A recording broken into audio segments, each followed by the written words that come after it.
Hello students, इस lecture में हम लोग डिस्कस करेंगे स्ट्रीम क्लास के बारे में। ये बहुत ही इंपॉर्टेंट टॉपिक है आपके एग्ज़ाम में। इससे आपके एग्जाम्स में 2 मार्क्स का क्वेश्चन आएंगे लिखने के लिए, या फिर कोई फंक्शंस के बारे में पूछा जाएगा। ठीक है, तो आप देखोगे इस स्ट्रीम क्लास क्या होता है। स्ट्रीम जो है वो बहुत सारे क्लास को कंटेन करके रखता है, मीन्स वो एक क्लास है। ठीक है, उसके अंदर भी बहुत सारे क्लास अवेलेबल होते हैं। ठीक है, तो वही लिखा हुआ है, stream class contains a set of classes that define the file handling methods. जो क्या करता है, डिफाइन करता है कौन सा मेथड को, फाइल हैंडलिंग मेथड को। मीन्स इसमें हम लोग ये देख रहे हैं कि स्ट्रीम क्लास जो है आपका वो सेट ऑफ क्लास होता है। ठीक है, और वो डिफाइन करता है स्ट्रीम मेथड्स को, मतलब उसके अंदर जितने फंक्शंस आते हैं। मेथड मीन्स क्या हो गया, फंक्शन। मेथड के प्लेस पे आप फंक्शंस भी लिख सकते हैं। समझ में आया, मेथड मीन्स फंक्शंस। क्लियर है। और ये सब क्लासेस जो हैं वो डिजाइन किए जाते हैं डिस्क फाइल को मैनेज करने के लिए। देखो ये जो क्लासेस हैं, जो भी इसके अंदर क्लासेस होंगे, वो सब क्लास डिजाइन किए जाएंगे डिस्क फाइल को क्या करने के लिए, मैनेज करने के लिए, हैंडल करने के लिए। ठीक है, the classes defined inside a stream.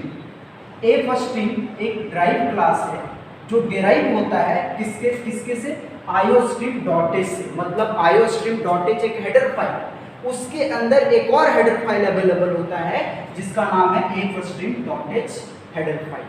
समझ में आया। ठीक है, और ये हेडर फाइल क्या करता है, मैनेज करता है इनपुट आउटपुट ऑपरेशंस को। i/o का मतलब क्या होता है, इनपुट आउटपुट ऑपरेशंस।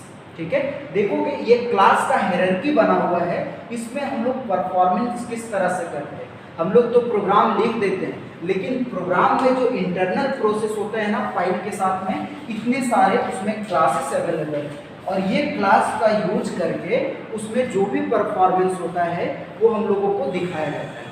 ठीक है, तो आप देखोगे इसमें हम लोग क्या समझे, ऊपर में हम लोग ये समझे कि स्ट्रीम क्लास जो है वो सेट ऑफ क्लास को कंटेन करके रखता है, जो डिफाइन करता है क्या, बहुत सारे मेथड्स को। समझ में आ रहा है, सिंपल। और क्या देखें कि ये सब जो क्लासेस है वो बनाया जाता है, डिजाइन किया जाता है डिस्क फाइल को क्या करने के लिए, मैनेज करने के लिए। याद रहेगा। फर्स्ट पॉइंट क्या लिखे, फर्स्ट पॉइंट क्या देखे हम लोग कि स्ट्रीम क्लास जो है, stream class is a set of classes, या फिर आप बोल सकते हो stream class contains set of classes that defines a methods. जो मेथड्स को क्या करता है, डिफाइन करता है या हैंडल करता है। समझ में आ रहा है। उसके बाद हम लोग ये इसमें देखे कि ये क्लासेस डिजाइन क्यों किए जाते हैं, तो इसलिए किए जाते हैं डिस्क फाइल को क्या करने के लिए, मैनेज करने के लिए। कैसा मैनेजिंग, जैसे मान लो आप उसमें इनपुट ऑपरेशन कर रहे हो, आउटपुट ऑपरेशंस कर रहे हो, तो उसमें क्या करना होगा, आपको फाइल को मैनेज करना होगा। तो फाइल को मैनेज करने के लिए हम लोग जो भी इसके क्लासेस होंगे, स्ट्रीम का जो भी सेट ऑफ क्लासेस होंगे, उसके थ्रू से हम लोग इसको क्या करेंगे, मैनेज करेंगे। समझ में आया। और जो स्ट्रीम क्लासेस होते हैं वो डिफाइंड होते हैं किसके अंदर में, ifstream.h के अंदर में। और ये जो ifstream.h हेडर फाइल है ये किसके अंदर में है, iostream.h हेडर फाइल के अंदर। समझ में आ रहा है। और हम लोग इसको हैंडल करते हैं, मैनेज करते हैं, इनपुट आउटपुट ऑपरेशंस को मैनेज करने के लिए हम लोग इसका यूज करते हैं। आया समझ में। इसका हायरार्की मतलब जो ये फिगर बना हुआ है उसको हम लोग समझेंगे। देखिए आप जो है ये जो ISO है ये आपका एक क्लास है, या फिर आप इसको बोल सकते हो ये एक आपका फाइल है जिसका नाम है iOS। ये एक फाइल है। ठीक है, इस फाइल के अंदर में जो है वो आपका OStream क्लास अवेलेबल है, इस फाइल में स्टोर है। समझ में आ रहा है। और जो इसमें एक और आपका क्लास स्टोर है जिसका नाम है iStream। और iStream और OStream जो है इसका बेस क्लास है iOStream। समझ में आ रहा है। बेस क्लास मतलब ये दोनों जो क्लास बना है वो कहाँ से बना है, iostream से। मतलब पहला जो क्लास बना होगा वो आपका कौन सा क्लास बना होगा, iostream क्लास। ये क्लास है, ये भी क्लास है, ये भी क्लास है। तो आपसे क्वेश्चन पूछा जा सकता है कि iostream का 2 चाइल्ड क्लास का नाम बताइए iostream का। तो पहला क्या होगा, iostream, और दूसरा OStream। iostream का जो है ये डिराइव क्लास होते हैं, डेराइव्ड क्लास है, क्या नाम है, आई स्ट्रीम और ओ स्ट्रीम। क्लियर है concept. Derived class mean child class आप उसको बोल सकते हो, सब क्लास बोल सकते हो। इनहेरिटेंस में आपको बताया, समझ में। अब आप समझो इससे एक और क्लास बना है, कौन सा class, a stream class. IO stream से 3 क्लास डेराइव हुआ है, 3 क्लासेस कनेक्टेड, मतलब ये बेस क्लास हुआ, ठीक है। और इससे बना एक आई स्ट्रीम क्लास, एक ओ स्ट्रीम बना और एक ए स्ट्रीम बना, समझ में आ रहा है। और उसके बाद ए स्ट्रीम से जो है वो आपका डेराइव हुआ कौन सा class, a stream base class. A stream base class का 3 डेराइव्ड क्लास है यहाँ पे अवेलेबल। पहला ई स्ट्रीम, ऑफ स्ट्रीम और ए स्ट्रीम, ये तीनों जो है ए स्ट्रीम बेस क्लास का डेराइव्ड क्लास है।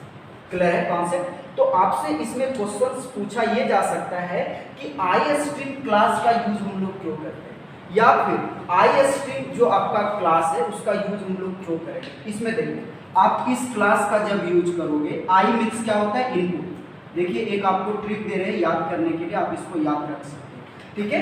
आई मीन्स इनपुट, मतलब आई ए स्ट्रीम जो है आपका वो परफॉर्म करेगा, प्रोवाइड करेगा कौन सा ऑपरेशंस को, इनपुट ऑपरेशंस को। ये हमेशा इनपुट ऑपरेशंस प्रोवाइड करेगा टू द फाइल, किसके साथ में, फाइल के साथ में। और आपका जो ओ स्ट्रीम है, ओ मीन्स क्या हो गया, आउटपुट। ओ मीन्स क्या हो गया, आउटपुट, मतलब ये आपके लिए प्रोवाइड करेगा कौन सा ऑपरेशन, आउटपुट ऑपरेशन, किसके लिए, फाइल के लिए। अगर आपको आउटपुट ऑपरेशंस प्रोवाइड करना है फाइल के लिए तो हम लोग ओ स्ट्रीम का यूज करेंगे, ठीक है। कौन सा स्ट्रीम का, ऑफ स्ट्रीम, सॉरी आप ऑफ स्ट्रीम इसको बोल सकते हो और इसको इफ स्ट्रीम भी आप बोल सकते हो, समझ में आया ये। उसके बाद आपका है ए स्ट्रीम। ए स्ट्रीम में ना आई लगा है ना ओ लगा, इसका मतलब ये दोनों ऑपरेशन प्रोवाइड करेगा, इनपुट ऑपरेशन भी प्रोवाइड करेगा और आउटपुट ऑपरेशन भी प्रोवाइड करेगा, समझ में आया। ये जो है ये दोनों के लिए यूज किया जाता है, इनपुट और आउटपुट। जैसे मान लो आपको फाइल के साथ में इनपुट ऑपरेशन परफॉर्म करना है, ठीक है, तो आप क्या करोगे, उसके लिए इफ स्ट्रीम का यूज करोगे। कौन सा स्ट्रीम, इफ स्ट्रीम का यूज करोगे। और आउटपुट ऑपरेशन प्रोवाइड करना है तो ऑफ स्ट्रीम का यूज करोगे। और मान लो एक ऐसा फाइल है जिसके साथ में दोनों ऑपरेशन आपको परफॉर्म करना है, इनपुट भी और आउटपुट भी, तो हम लोग क्या यूज करेंगे, ए स्ट्रीम का यूज करेंगे। किसका यूज करेंगे, ए स्ट्रीम का यूज करेंगे। ये दोनों ऑपरेशंस को परफॉर्म करता है, इनपुट को भी और आउटपुट को भी, ठीक है। अब आप देखो ये जो ए स्ट्रीम बेस क्लास है ये आपका एक बेस क्लास है, समझ में आ रहा है। बेस इसके नाम में लग गया तो ये क्या है, बेस क्लास। इसके जो है 3 जो है वो डेराइव्ड क्लास है, इफ स्ट्रीम, ए स्ट्रीम और ऑफ स्ट्रीम, समझ में आ रहा है। उसके बाद एक आप देखोगे फाइल बफर, ये ज़्यादातर पॉइंटर के कॉन्सेप्ट में यूज किया जाता है। बफर जो है वो क्या होता है, बफर का मतलब फाइल, बफ मतलब ये हो रहा है कि ये बफर को रिप्रेजेंट कर रहा है, ठीक है। बफर एक मेमोरी होता है कंप्यूटर में, जो आपका वो टेम्पोररी मेमोरी होता है, वो परमानेंट मेमोरी नहीं होता है, ठीक है। तो वो क्या करता है बफर, जैसे मान लो आप कंप्यूटर में बहुत सारे ऑपरेशंस करते हैं, आपका कंप्यूटर स्लो वर्क कर रहा है, तो वो क्या करता है कि देखिएगा कुछ टाइम के बाद उसमें परफॉर्मेंस होना स्टार्ट होता है, लेकिन जो एक्टिविटी आप सबसे पहले किए होंगे कंप्यूटर में वो सबसे पहले परफॉर्म होगा, उसके बाद वाला जैसे जैसे आप किए थे स्टेप उस तरह से होता है। तो ये क्या करता है, जो भी आपका ऑपरेशंस का डेटा होता है वो एक बफर मेमोरी में स्टोर होता है। फॉर एग्जांपल इसको इस तरह से समझिए, जैसे मान लो मेरे पास बहुत सारा बुक है, आपको बुक को देते जा रहे हैं, आप उसको नहीं संभाल पा रहे हैं, ठीक है, तो आप क्या करोगे, एक जगह बनाओगे और बोलोगे कि आप इस बुक को इस जगह पे रख दीजिए, मैं बाद में इसको ले लूँगा, क्योंकि आप उसको संभाल नहीं पा रहे। तो बताओ जहाँ पे हमने बुक रखा वो आपका कौन सा मेमोरी होगा, टेम्पोररी मेमोरी। अब जैसे जैसे उस बुक का आपका रिक्वायरमेंट होगा उस बुक को आप वहाँ से लेते जाओगे तो वो मेमोरी एक समय ऐसा होगा कि वो मेमोरी आपका खाली हो जाएगा। तो उस टाइप के मेमोरी को हम लोग बफर मेमोरी कहते हैं, समझ में। तो आप देखो ये आपका वो फाइल है।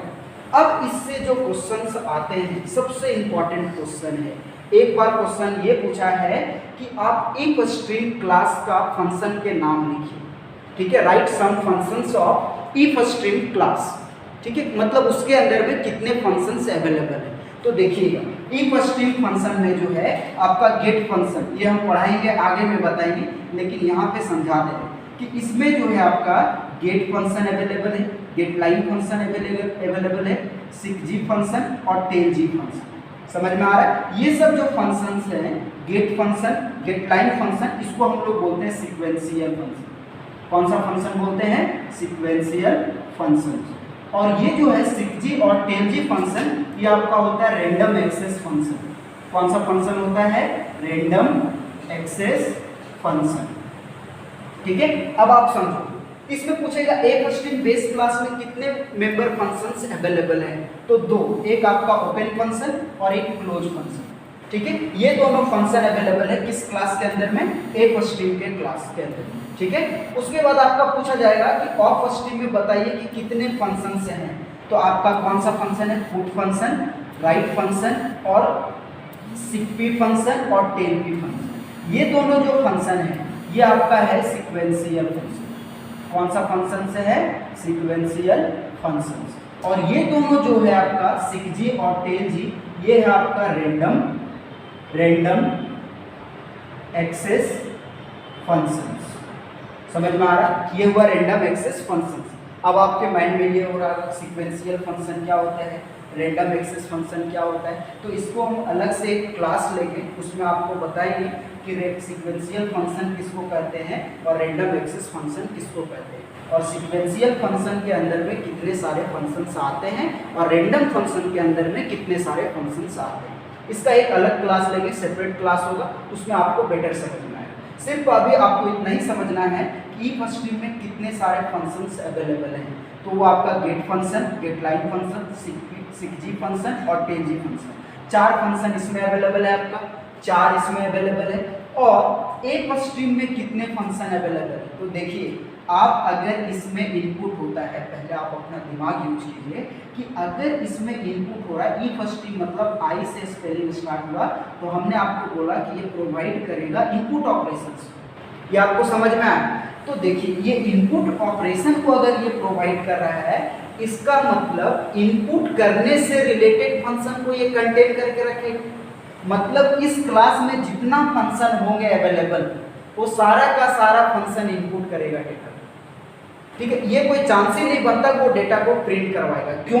क्योंकि ये इनपुट क्लास ही है जो डेटा को इनपुट करता है। तो बताओ, अगर आपको पूछा जाए कि गेट फंक्शन का यूज क्यों करते हैं, तो हम लोग डेटा को इनपुट करने के लिए यूज करते हैं। मतलब गेट फंक्शन डेटा को इनपुट करेगा, गेट लाइन फंक्शन भी डेटा को इनपुट करेगा, सिकजी फंक्शन भी डेटा को इनपुट करेगा और टेल जी फंक्शन भी डेटा को इनपुट करेगा। मतलब इसमें जितने फंक्शंस अवेलेबल हैं, सबका सब एक काम है, लेकिन क्या होगा? ऑपरेशन अलग अलग होगा। सबका काम होगा इनपुट करना, लेकिन इनपुट करने का जो तरीका होगा वो अलग होगा। समझ में आया? वो हम लोग पढ़ेंगे अलग अलग, जब पढ़ेंगे सीक्वेंशियल फंक्शन और रैंडम एक्सेस फंक्शन। तो समझ में आया? अब इसमें देखो, ये अगर आउटपुट डिस्प्ले करवाता है, इसका मतलब ये है, मीन्स आउटपुट का काम करता है, आउटपुट परफॉर्म करता है फाइल के साथ में। मतलब क्या है कि इसमें आउटपुट से रिलेटेड फंक्शंस अवेलेबल होंगे इस क्लास में। तो आउटपुट से रिलेटेड फंक्शंस जो अवेलेबल है, put function, write function, seekp function, tellp function, ये सब फंक्शन, मतलब ये सब एक ही काम करेगा, जो आउटपुट को डिस्प्ले करवाने का काम करेगा बस। लेकिन क्या होगा? डिस्प्ले करवाने का जो तरीका होगा वो अलग होगा। तो वो हम लोग पढ़ेंगे सीक्वेंशियल फंक्शंस में और रैंडम एक्सेस फंक्शंस में। समझ में आया? अब आपसे पूछा जाएगा कि फाइल बॉक्स में कितने फंक्शंस अवेलेबल हैं? तो क्लोज फंक्शन और ओपन फंक्शन, 2 फंक्शंस इसमें अवेलेबल। समझ में आया? अब आप देखोगे, इससे देखिए, ये जो दिया हुआ है डॉटेड लाइन से दिखाया गया है, इससे ऊपर जितने क्लास अवेलेबल हैं वो सब क्लास अवेलेबल है आईओस्ट्रीम डॉटेज हेडर फाइल में। मतलब अगर आपसे क्वेश्चन पूछा जाए कि आईओस्ट्रीम का हेडर फाइल क्या होगा, आईओस्ट्रीम क्लास का हेडर फाइल, तो क्या होगा? आईओस्ट्रीम डॉटेज। ठीक है, ओस्ट्रीम का आईओस्ट्रीम डॉटेज, आईओस्ट्रीम का आईओस्ट्रीम डॉटेज, ये होगा इसका हेडर फाइल। अब आप समझो, इसके नीचे जितने क्लास हैं, ये डॉटेड लाइन से जो दिखाया हुआ है, मतलब if stream, F stream, of stream, file box और एफ स्ट्रीम बेस क्लास, ये सब जो क्लासेस हैं वो अवेलेबल हैं एफ स्ट्रीम डॉटेज के अंदर। ये एक हेडर फाइल है जिसके अंदर में ये सब क्लासेस अवेलेबल है। समझ में आया? अब आप समझोगे कि ये जो है, क्या आप इसका यूज करके ये सब का यूज कर सकते हैं? यस, कर सकते हैं। ऐसा क्यों?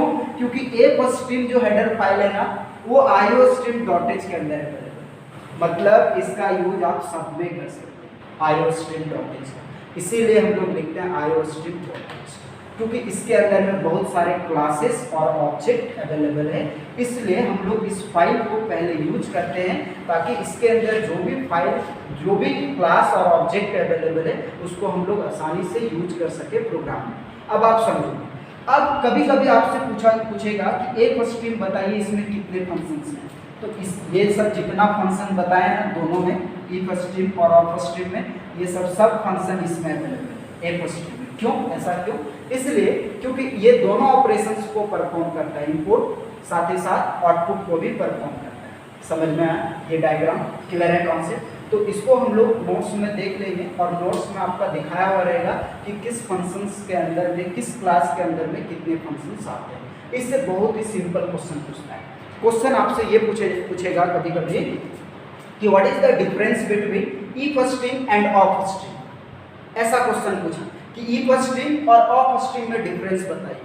तो इतना सिंपल क्वेश्चन है, ये अगर 2 मार्क्स में पूछता है तो आप इसको आराम से लिख सकते हो। क्या लिखेंगे AppStream में कि ये प्रोवाइड करता है input operation to the file. किसके साथ? फाइल के साथ। It provides input operation to the file. इसमें क्या लिखेंगे? OffStream में it provides output operation to the file. Clear है? उसके बाद सेकंड डिफरेंस क्या लिखेंगे? ये जो है वो क्या करके रखता है? कंटेन करके रखता है। It contains get function, get line function, seekg function, tellg function. और ये कंटेन करके रखता है क्या? पुट फंक्शन, राइट फंक्शन और सिकपी फंक्शन और टेलपी फंक्शन। बहुत ही सिंपल है। अगर ये पूछ दिया AppStream का डिफरेंस क्या होगा, तो AppStream और AffStream में डिफरेंस पूछा, तो हम लोग इसमें ये लिखेंगे कि ये सिर्फ इनपुट ऑपरेशन प्रोवाइड करता है और ये दोनों ऑपरेशन प्रोवाइड करता है, इनपुट और आउटपुट। ऐसा क्वेश्चन पूछेगा। सबसे ज़्यादा इंपॉर्टेंट यही क्वेश्चन पूछता है। ये जो लाइन है AppStream और OffStream में डिफरेंस पूछेगा, ये सबसे ज़्यादा इंपॉर्टेंट क्वेश्चन है। या फिर पूछेगा कि AppStream का फंक्शन के नाम लिखिए, जो जो फंक्शन उसके अंदर है, तो सब तो दिखाया हुआ है, आप आराम से उसको लिख सकते हैं। समझ में आया? ठीक है, थैंक यू।